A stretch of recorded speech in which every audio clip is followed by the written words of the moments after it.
Hello everyone, welcome back to another video. In today's video, we are going to be unboxing, taking a first look, and reviewing the UIOFO electric skateboard. This is by far the most bizarre electric skateboard that I have ever reviewed. The board is packed with a ton of fascinating and uncommon features that make it quite intriguing. This board falls into a category of its own and currently sells for $850. Now jumping into the unboxing portion of this video, the board came double boxed with a custom branded inner box. It shipped and arrived to me within a matter of days. The board sits right at the top of the box with no foam layer on top, and underneath the board lies all of the accessories. When I opened up the box, some of the accessories were lying out in the middle of the box, so this was not the greatest packing job I've seen. The first accessory included is the remote controller, which is unlike any electric skateboard remote that I have used before. It uses a spring-loaded slider to regulate the speed of the board, which I have seen on some other electric skateboards, but I've never personally used. It has a nice screen on the front to display live telemetry data from the board, and the shape of the remote resembles a rectangular prism, which is not the most ergonomic to hold. The second accessory is what they call a spoiler. This aluminum piece basically just bolts to the rear of the deck and can act like a footstop on the board. Next, there is the charger, which is a standard 2.5 amp charger seen across pretty much every electric skateboard these days. There is an instruction manual, which is always important to read before taking the board for a ride for the first time. To go with the charger, there is a US wall power adapter, and they've also included a micro USB cable, which is used to charge the remote controller. As far as tools and maintenance go, the board comes with a T-tool, Allen key, and some spare bolts to bolt the spoiler to the deck. At the very bottom of the box is this small brown box, and this box contains the battery for the board, which comes detached from the board while shipping. This is the first time that I have received an electric skateboard with the battery not already installed in the board, even among boards with swappable batteries. The swappable battery feels very nice and is encased in this plastic housing. The battery is a 12S2P 222 watt-hour battery. The charge port for the battery is located on the front side of the housing underneath this rubber cap, meaning that the batteries can be charged outside of the board, which I quite like. The rubber cap also covers a USB-C and USB port, which can be used to charge external devices like a remote controller or a phone. I really like this feature on the board as it can be used to charge a dead remote control mid-ride if needed. The mechanism used on the swappable battery is not one that I've seen on any other electric skateboards. It consists of a series of slots on the back of the battery that clip into the housing on the board. This just feels a little bit more refined and professional compared to most of the other swappable batteries that just use an XT60 connector. Here's a quick look at all of the accessories included with the UIOFO electric skateboard.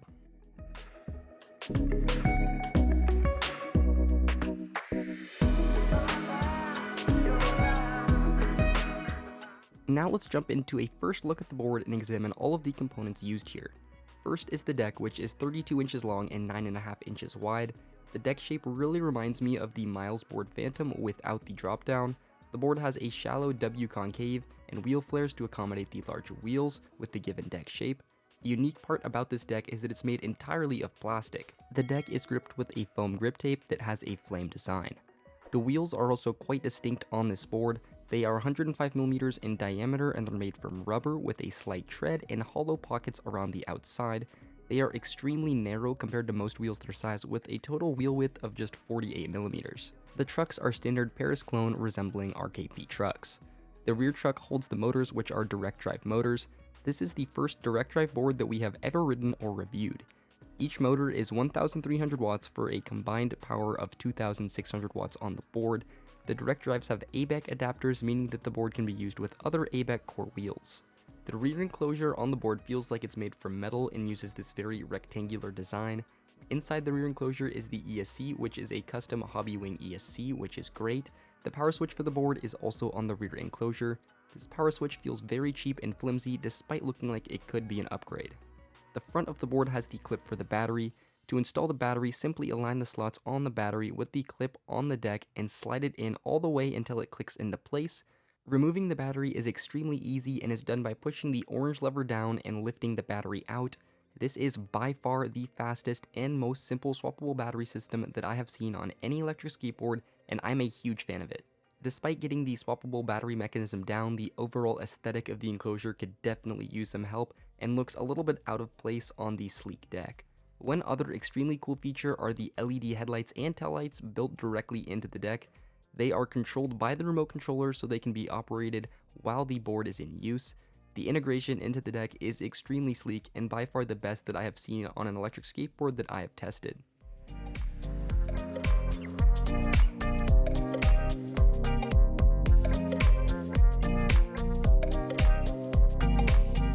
Now that we have gone over all of the components used in this board, we are going to dive into a review of our experience writing this board over the past couple of weeks.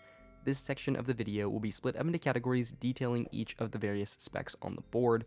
First up, we have the top speed, and the advertised top speed on the UIOFO board is 28 miles an hour or 45 kilometers an hour. From my top speed tests, I was able to reach 26.7 miles an hour or 43 kilometers an hour, which is just slightly slower than expected. Reaching the top speed is really difficult and requires a long straightaway as the board does not accelerate quickly. One issue that I do have with the board at high speed is that the motors start to shake and the board feels unstable as a result.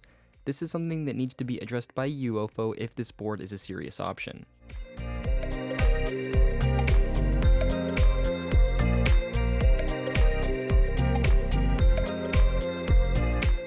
The advertised range on the board is 14 miles or 23 kilometers. On my range test, which was with an 145-pound rider riding aggressively with hilly terrain in 90-degree Fahrenheit weather, I was able to get 9.3 miles or 15 kilometers. I think that it's certainly possible to get 14 miles out of the board if riding on the lowest speed mode and very conservatively. For the most part though, I think it's safe to expect around 10 to 12 miles or 16 to 19 kilometers of range out of the board.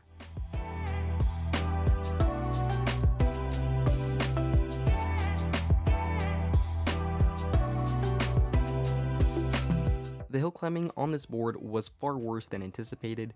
My expectation for a direct drive electric skateboard was that it would fall somewhere between a hub motor and a belt drive board. The board ended up having worse hill climbing ability than some of the $500-ish hub motor electric skateboards that I've tested recently.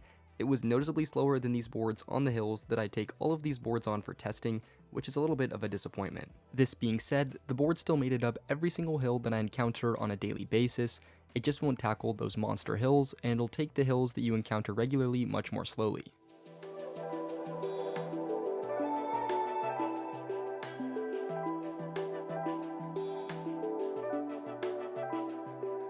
The acceleration and braking on this board are silky smooth, the curves for both are very gentle and give the rider a sense of security on the board.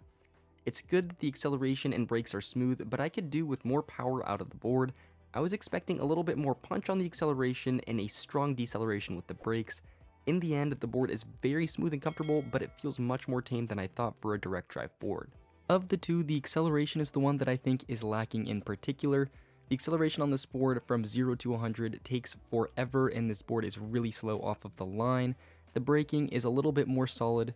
A side note about the braking that's good is that the lights included on this board will actually flash when braking, which I think is a super cool feature.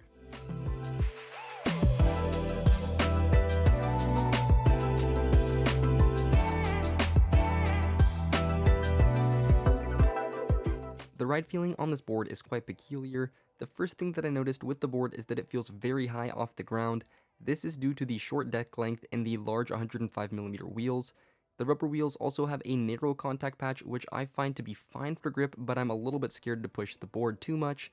The deck feels long enough to yield a comfortable ride. It's pretty much the same length throughout the entire length of the deck, so despite being short at 32 inches, my feet could stay in a relatively wide stance. One thing that I found surprisingly helpful was the spoiler which I mounted on the back of the deck and kept me feeling locked in with the widest possible stance. As far as comfort goes, the board is pretty comfortable. The 105mm rubber wheels are pretty smooth and do a good job at absorbing vibrations on rough road, cracks, and bumps. The deck is very stiff though, as it's made from plastic, which means that large cracks can be jarring on the board. On long rides, my feet tend to get tired due to the wheel flares and the shape of the deck, which is unfortunate. Overall, the ride feeling feels like a cross between a shortboard and a longboard, and the comfort is average.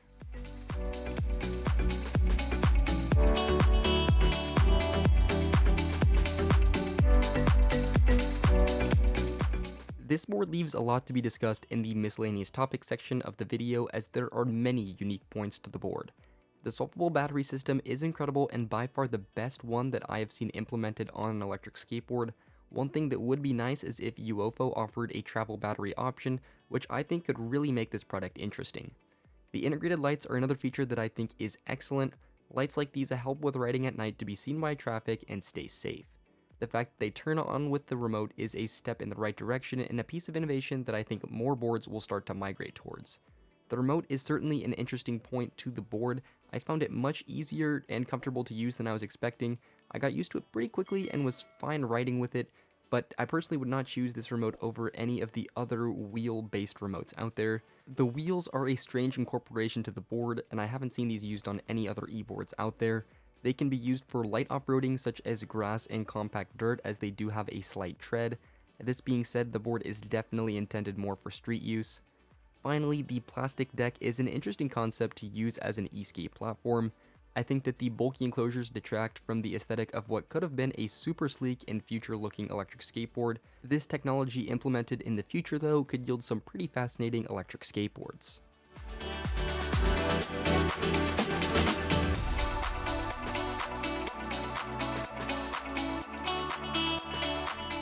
So here are my concluding thoughts on the UIOFO board. I don't think that this board stands out in any of its specs in particular, and in fact I think it's completely underspec'd for its price point. What sets this board apart from others are the quirky attempts to innovate the field of e-skate, which I really appreciate. The swappable battery, integrated lights, and plastic deck are all features which UIOFO have attempted to integrate into their board, and I think it's a step in the right direction. I would probably not recommend this board for most people because I think it has a long way to go before becoming a competitive product specs-wise. I would, however, recommend this board to anyone that sees value in the uncommon features that UIOFO has implemented into their board. That's it for my review on the UIOFO electric skateboard. If you guys are interested in learning more about this board, we will leave a link to it in the description below, and if you have any comments or questions, please let us know in the comments section below. If you guys enjoyed this video and you want to see more like it, please make sure to like this video and subscribe to our channel for lots of other electric skateboard reviews. Thank you guys so much for watching, and we will see you guys in the next video.